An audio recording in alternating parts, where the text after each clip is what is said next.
We are going to start in Ephesians chapter 5. Ephesians chapter 5. We've been walking through the book of Ephesus, and we're about to wrap it up. And then we'll move on to our next church that we can pick on. I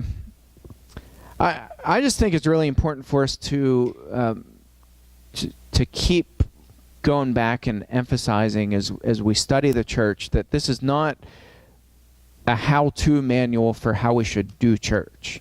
I think a lot of times we look at Scripture that way, and Scripture wasn't written that way. Scripture is always written to reveal who God is, and to reveal how God's people care for one another and fall more in love with God. And I think a lot of times what we do is, in our current culture, in our current climate, we try to save the church, and we try to build bigger and better churches and try to outdo the people across the street, and so you can see this in the last probably since the 90s that really started getting popular, the mega church movement, the televangelists, the mega church movement, and I think it saw its heyday probably. I'd say the peak of that was probably about 10 years ago, within the last decade, where that was the thing, like mega churches growing these big mega churches, and basically the celebrity pastor movement, where the churches tended to be built around the personality of the minister. We saw the height of that, I think, probably 10 years ago, maybe not even.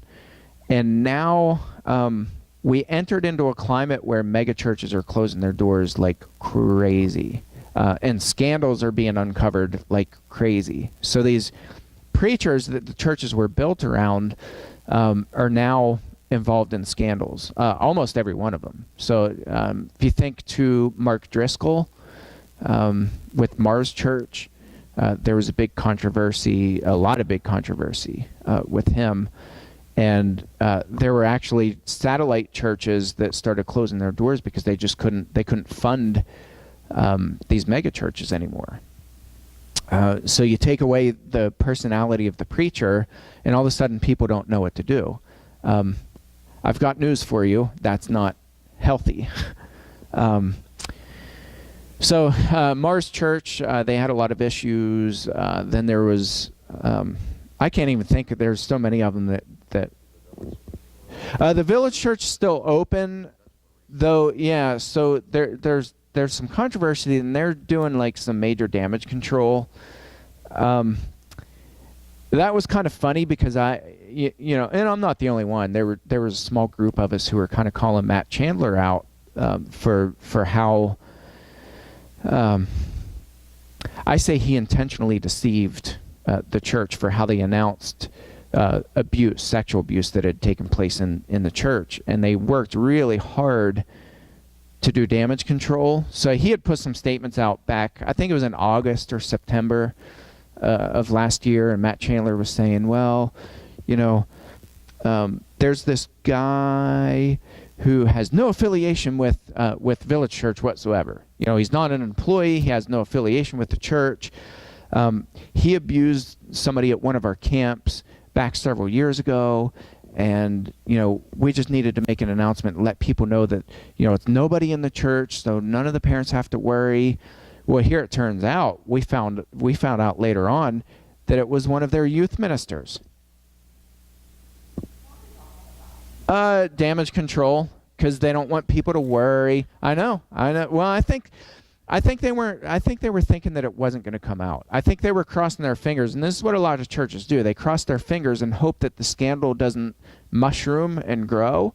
So they try to get ahead of it, and they put statements out like that. So I'd actually called Matt Chandler out. Then somebody tagged me and Matt Chandler both, and the guy was like trying to get Matt to sue me for libel. And I was like,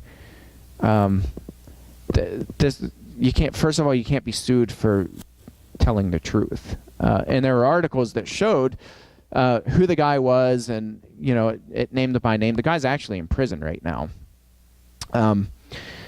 So anyway, yeah, I don't think a whole lot, at least right now, came of that. Then there was High Point Church in Memphis. This was January of last year. Jules Woodson, she came out and said, hey, 20 years ago, Andy Savage, who's the lead minister at High Point, he abused me. And he put a statement out, and it was this apology, which was half-hearted, totally minimized everything. He ended up getting a standing ovation. So Jules wrote the article, I was assaulted, he was applauded. And that, of course, was viral. Well, High Point right now, I think, is probably going to, my opinion is High Point Memphis is probably going to shut its doors pretty soon. It's just a mess, and that's a mega church in High Point. Chris Conley, the other lead minister, is now gone. He was involved in the cover-up. And on. There, James McDonald with Harvest Bible Chapel. Harvest Bible Chapel right now is, there's something like, I think it's close to $100 million in debt, and all of their donors like completely pulled out because James McDonald was mismanaging money and like doing crazy stuff. In addition to abusing people, verbally assaulting staff members, and so you're seeing all these things just kind of crumble. John MacArthur, same thing, out in California.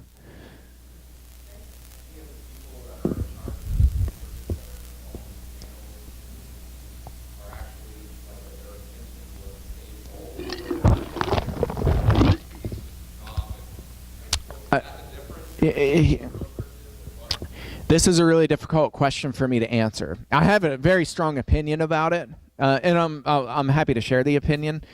So for the camera, the question was, do I think that these people ever were in the soul winning ministry calling, or were they always out for the big buck? And we could name, I mean, probably 20 other people, just off the top of our head. Joel Osteen, and on and on. There are all these mega church celebrity pastors who are, I mean, they're making boatloads of money. James McDonald, he had made the comment, I would lose 1,000 sheep before I ever revealed what I was getting paid. That's on recording. He was recorded saying that. I'd lose 1,000 sheep before I ever revealed what I was making. So now that he's gone, they've opened up the books. He was making, I forget what his salary, I think, was right around $1 million a year, just his salary as a preacher. And then, of course, with book deals, and then Walk in the Word, his online Bible study thing, he was pulling in, I forget what it was, somewhere, I'm going to say somewhere around like 6-7 million a year, that we know of, and we know there are all kinds of other side stuff that he was pulling in. But anyway, I think a handful of them probably had a half genuine calling. Again, this is just my opinion. What I see in smaller doses within the churches of Christ, we don't have any mega churches. I think the biggest church is, well, we probably have one that would be considered a mega church. Highland in Texas, I think, is around 5,000. I don't know what they were about 700 when he came in. They had been 1,400. They were 700 when he came in. I don't know what they're up to now. They're probably 1,500 would be my guess. So I think 2,000 and over is what's defined as a mega church. So we don't have mega churches, at least in abundance of them. But what I'm finding among some of my friends is that there's like this packaging of going to bigger churches to advance your ministry, And so there's this quest to go to bigger, stronger, healthier churches, and they're using that terminology. That's not my terminology. That's theirs. So I was at this 100-member struggling church, and it wasn't going anywhere, and so I felt a calling to go to a bigger church. And when you go to the bigger churches, the churches don't just hire anybody. They're looking for the cream of the crop to hire. When you get to your bigger churches, they look for the people who are going to draw people. So if you have a big name person, a big name personality, a celebrity pastor, their terminology, not mine, they know that those are the people you want to hire because they draw the crowds.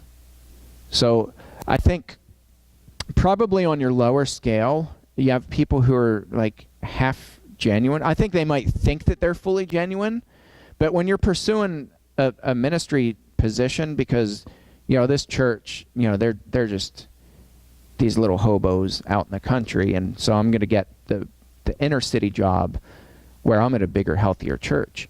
I'm sorry, but that doesn't seem very sincere to me.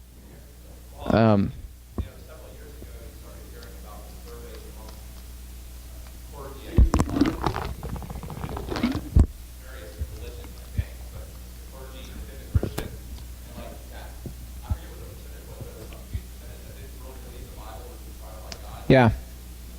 Yeah. And I think that's crept in the teaching, of course, we follow with that. And that was given to the church.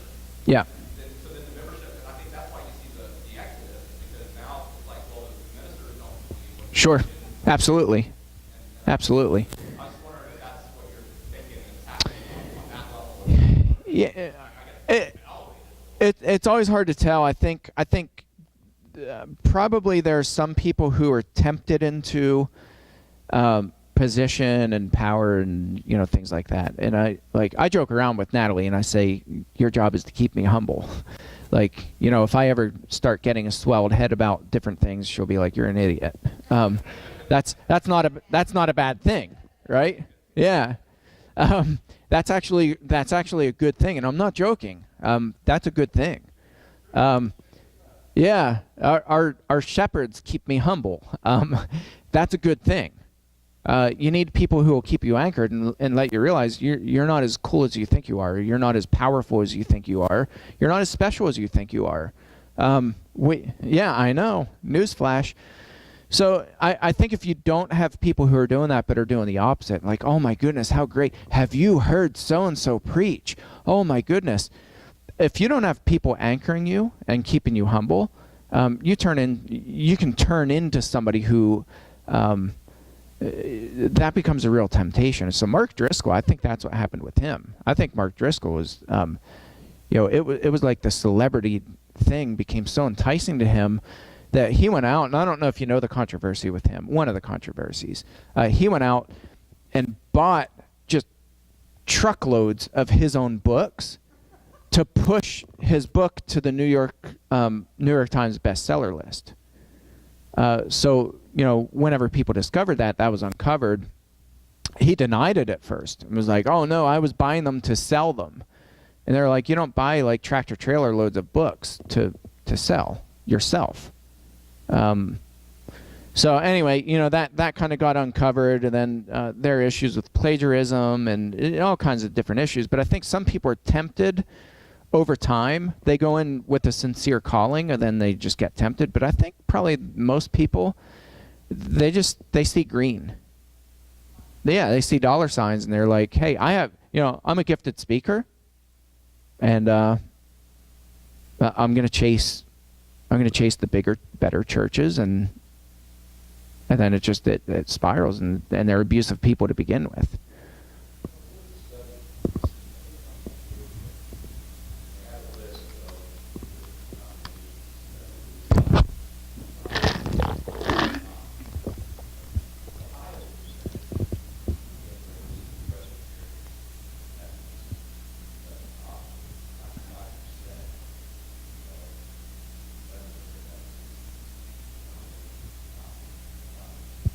Mm-hmm.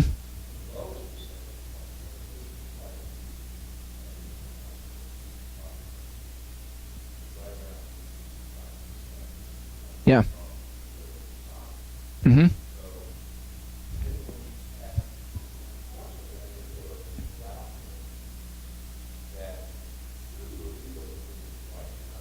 Yeah.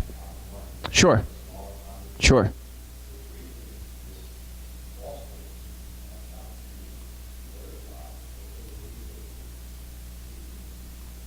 Yeah.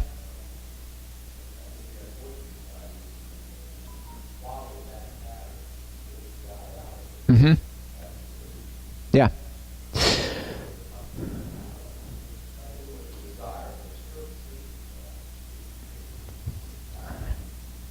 Yeah. Well, I talk about this too a lot. I mean, it's kind of beating a dead horse, but I think it's so important, and you can't overstate this fact.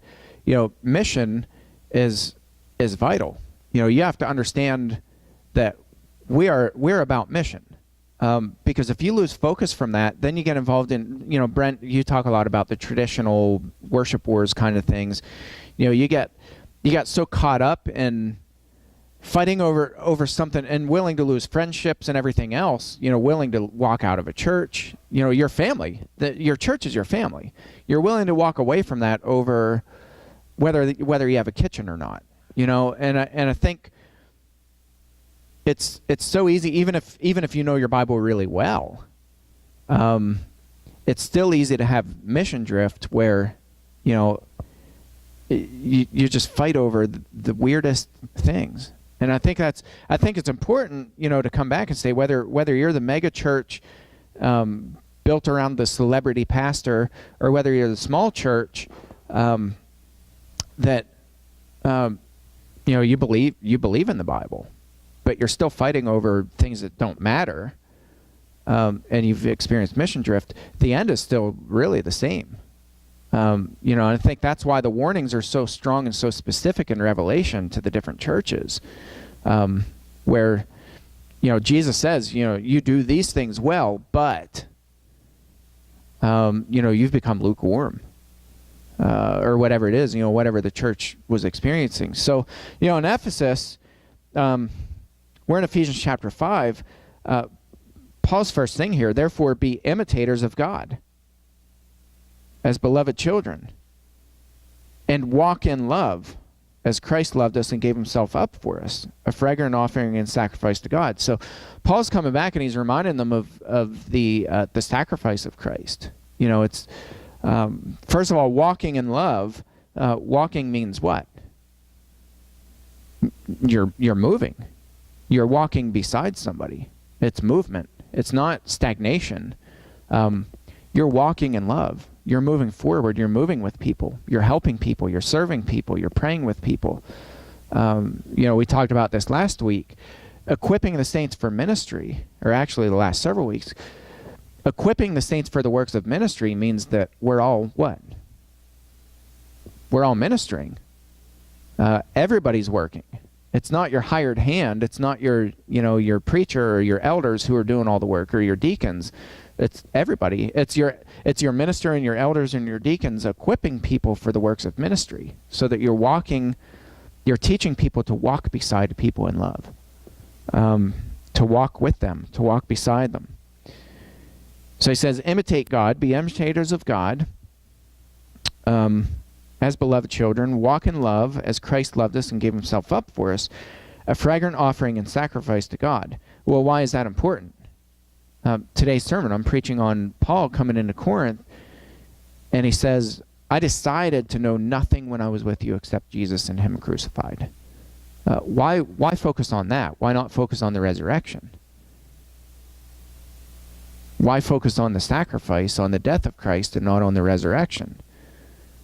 I don't think Paul forgot about the resurrection, but he said, when I was with you, I decided to know nothing when I was with you except Jesus and him crucified, his sacrifice. Why?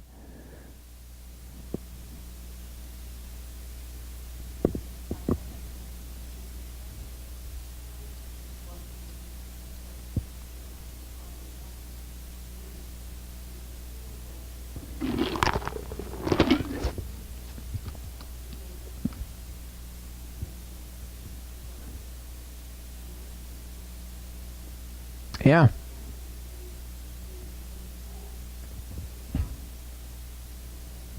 Yeah.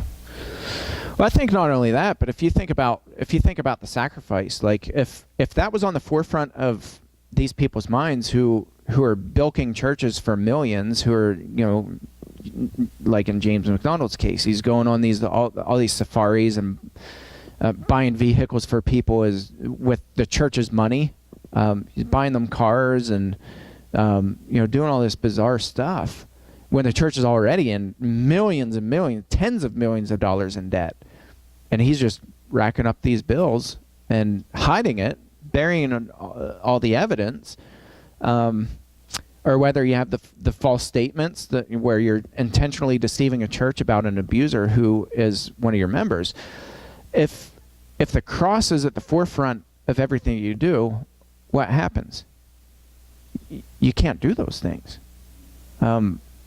It keeps you humble. The death of Christ keeps you humble, and you're not out there like, hey, I'm out here to make $1. What does Paul say? When Paul's going and preaching places, he's like, I worked my rear end off so as to not take $1 from you, so that nobody could come back and say, well, Paul's he's after money. Yeah, he's after our money. Paul was kept humbled by the cross. Bob, you were going to say something.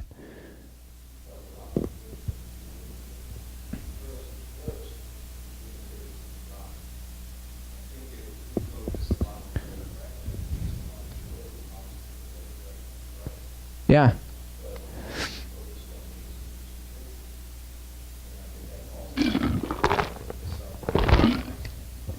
That's right.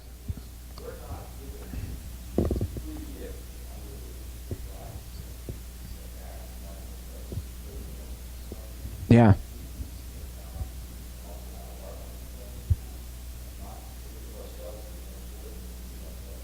Yeah.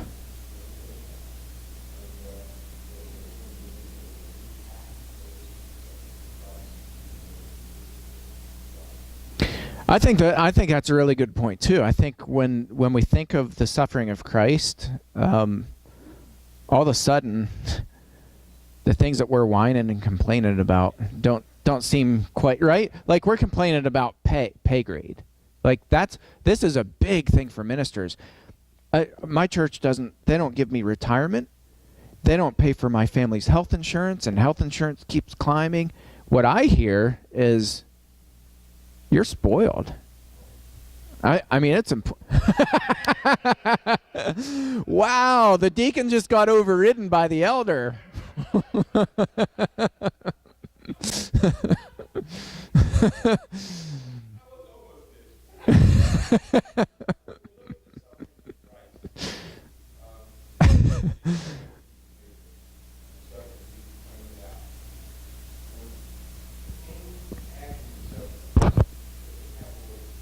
Mm-hmm. Yeah. Yeah. Yeah. Yeah. Name them. Yeah. Yeah. No, you have my full permission to speak.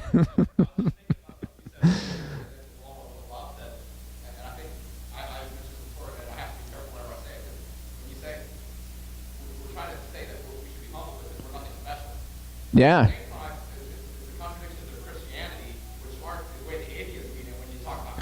Right. They're contradictions of we're not special, but at the same time we're very special. Yeah, beloved children of Him. Yeah, be imitators of God as beloved children of Him. Yeah. Yeah. Yeah.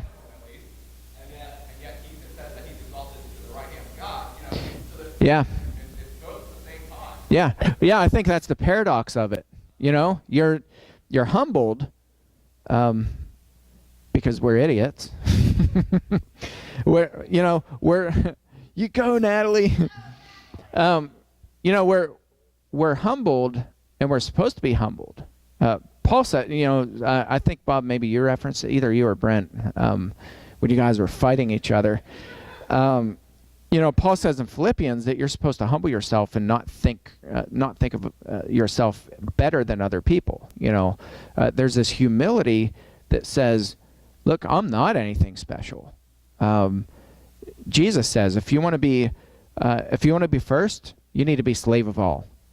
You need to be willing to wash people's hands and feet, or you can have no part of me. He tells his disciples that. Go and do likewise. Get on your hands and feet and wash the feet of people. Serve people. Be humble.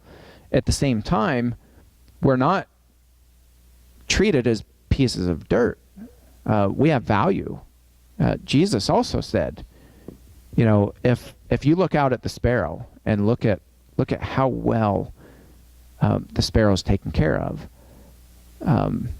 aren't you so much more important than the birds and God's creatures who he takes really good care of? We have this intrinsic value because we're his children. But humility keeps us on this place where we say, yeah, but we are incredibly beautiful in God's eyes. We're his children. And any one of us who's a parent knows, we would lay down our lives for our children.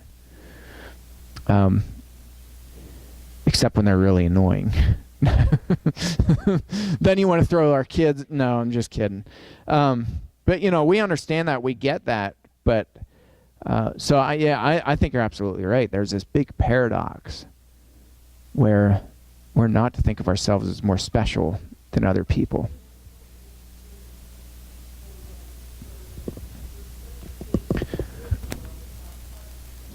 Yeah.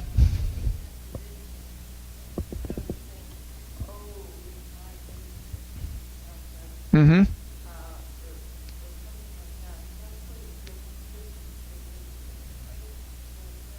Yeah.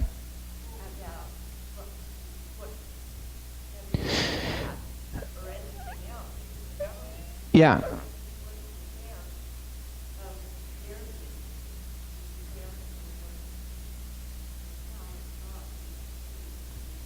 Yeah, that's exactly right.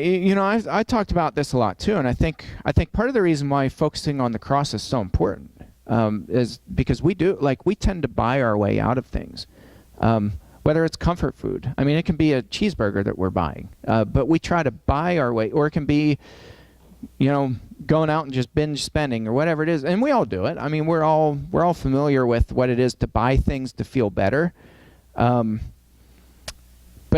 then that permeates church culture, where I talked about the Super Size Me church culture, where the movie Super Size Me, where he just eats nothing but McDonald's for whatever, a couple months, and finally the doctor's like, dude, you're gonna die. He just talks about that process in the documentary. He's like, I got to where I craved that next meal and I had to have it,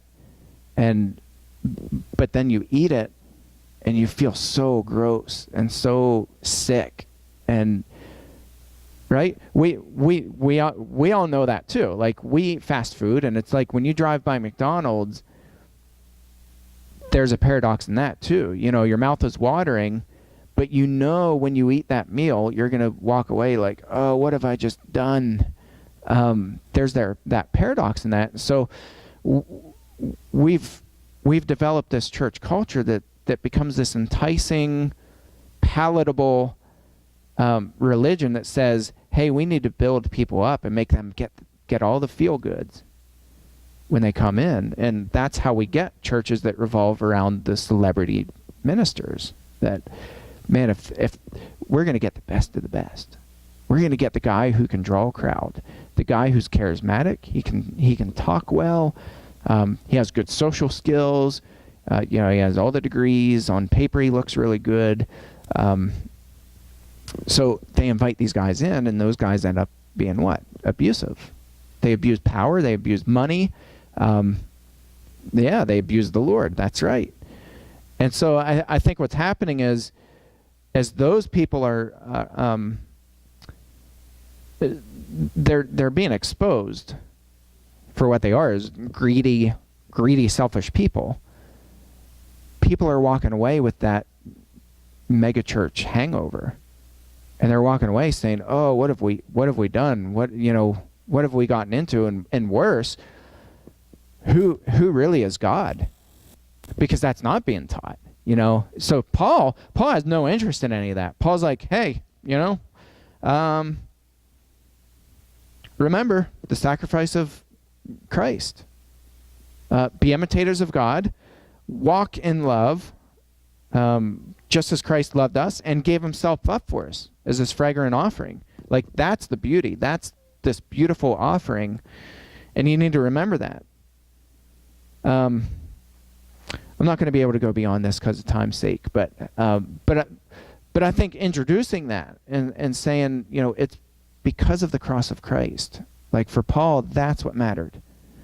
And for all of us, whenever we stray, when we experience mission drift, when we,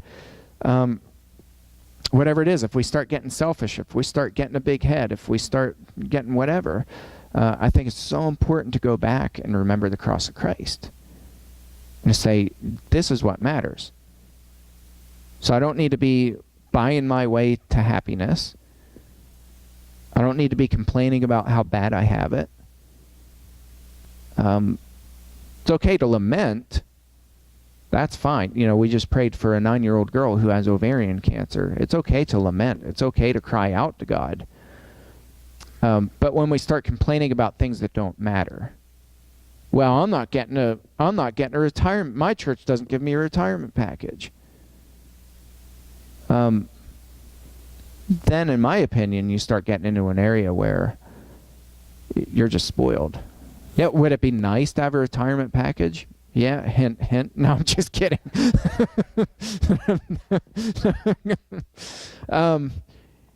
Would it be nice? Yeah. But your church doesn't owe you anything.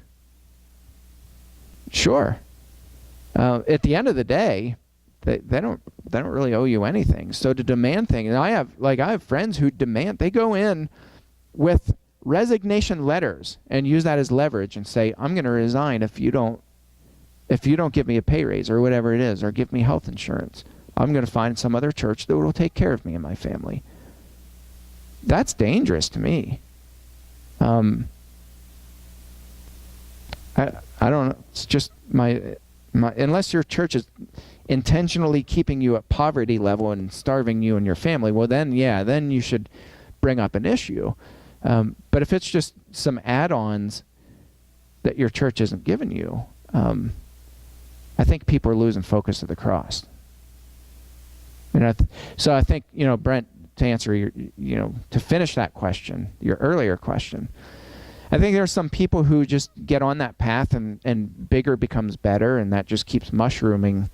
But then I think there are other people who go into ministry because they're like, hey, these people are so easy to control and manipulate. So I'm going to go into ministry, and because I can make the big bucks there. I know there are people who go into ministry for that reason. They have no interest in teaching and preaching God. They bilk people for money. Yes.